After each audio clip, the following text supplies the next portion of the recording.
Hello, it's Patrick, and welcome to some Tesla News Live. I'm actually on a Tesla trip, which was the origins of this show. Let me turn off the AC so it doesn't make any noise in the background. Never mind, it's going to make noise because I'm supercharging, but not at a supercharger. I'm actually at the newly opened and almost functioning Electrify America stations in Rawlins, Wyoming. I pulled up, and the first two that I tried did not work, but the third one's the charm, and it was getting about 170 kilowatts for a moment on this Tesla Model 3 Performance from 2020. So it's a bit faster than the supercharger down the street, which I think is still limited to either 120 kilowatts or 150 kilowatts. It's a V2. There's more stations over there. There's 8. There's only 4 here. 2 of them are 350 kilowatt though, and the other 2 are 150 kilowatt. The bathroom is a little rough at the city market and more people using it. The hotel's got a nicer restroom in Rollins. But there's more food. I mean, like, if you want to get tons of snacks and stuff, city market, it's a Kroger, which is also referred to as Smith's or King Soopers in different parts of the country.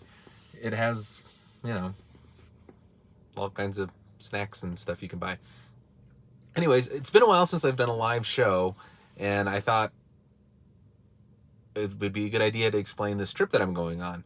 I'm going to be going to the Pine Ridge Reservation in South Dakota this weekend, and there's 0 chargers. It's like old school back when Wyoming had 0 chargers before me and my company, Wild West EV, puts them in. So it's going to be interesting. It's going to be back to, like, I brought my bag of adapters, and we'll see what kind of outlets are around that are the highest amperage that people will let me plug into. And I'll pay them. I'm not looking for free electricity, but it's going to be exciting. Especially since, like, KOA is no longer allowing EVs to charge there because their grid wasn't really designed for consistent pool of amperage. But I don't know, people run AC on their campers. We'll see. We'll see how that goes. If you're just joining in, I see we got like 3 new people online. Let me know what your thoughts are. Questions. I started doing these back in 2015, I think. And mainly because I just wanted other people to talk to about electric cars and vehicles. So about the setup, if you can see behind me here, I am broadcasting live via Starlink. So I've got a Starlink in the back seat with the seats folded down and bungee cords going to the anchors on the car seats. And it was testing like around 80 megs down, 4 megs up. So hopefully this stream's working okay. The cell connection here in Rollins is kind of rough. It's around like 20 megs down, 3 megs up as well.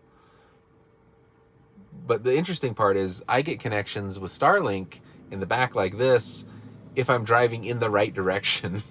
Because there's obstructions and it's behind glass, and if I'd pull over and put it on the side of the road, it'd probably calibrate and work. But interestingly enough, it does work in motion, and I typically get somewhere between 50 and 100 megs on the down, and a couple, like a dozen or so megs up. Just kind of depends on where I am and where the dish is pointed and how much is in the way. I just moved it forward a little bit and got a better connection because it was pointing at the constellations behind me through the crossbar, and it wasn't working out. So great. Anyways, in Tesla news, it looks like Cybertruck's coming soon. They're going to be doing a delivery event this summer, probably late this summer. And it'll probably just be to employees, and any significant production isn't going to be until later, they're talking. So next year, early next year, next summer, we'll see what the production ramp's going to look like.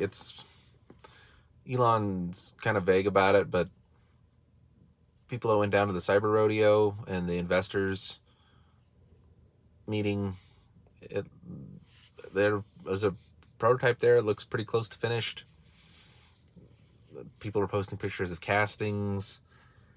A thing to note about the Cybertruck, it'll be interesting to see how efficient it is, because I have a Ford F-150 Lightning Lariat, long range, and it and the Rivian both got about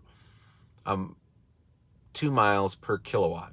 And towing, you get about 1 mile per kilowatt when towing anything of any significance or less aerodynamics. The Model Y here is about 4. So it's interesting because the battery in this is closer to like 75 kilowatts, I think. And they're like 140, 133 some kilowatts in the current pickups. So basically twice the battery, but a similar amount of range.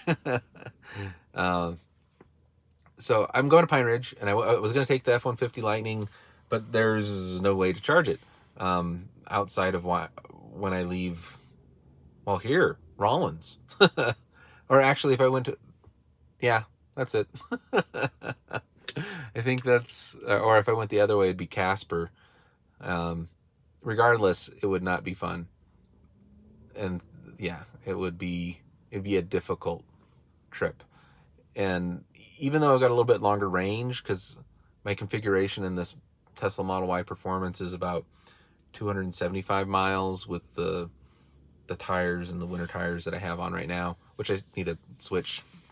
I would have done it before this trip, before I realized I was going to take this car. I might try and do it over. I'm actually going to take a detour into Loveland. So I'm going to look into that tomorrow, seeing if I can get some summer tires on. Anyways, thank you guys so much for watching. I'm up to 246 miles of range, and I am good to go. So unless I got any questions that pop up in the chat here, I see we got a couple people watching, I'm going to head out. Thank you for tuning in, and I will post another live video while I'm at a slow charger, probably an RV park or some hotel or something that just happens to have a 240 volt outlet hanging out around the building. Thank you guys so much for watching. Stay tuned. I'll post more. Thanks. Bye. Oh, you can follow me on Twitter. I'm at Walking Crow, and I'm going to try posting some videos on there because they've updated their media platform to be much better. You can post like 2-hour-long videos now. So thanks. Bye.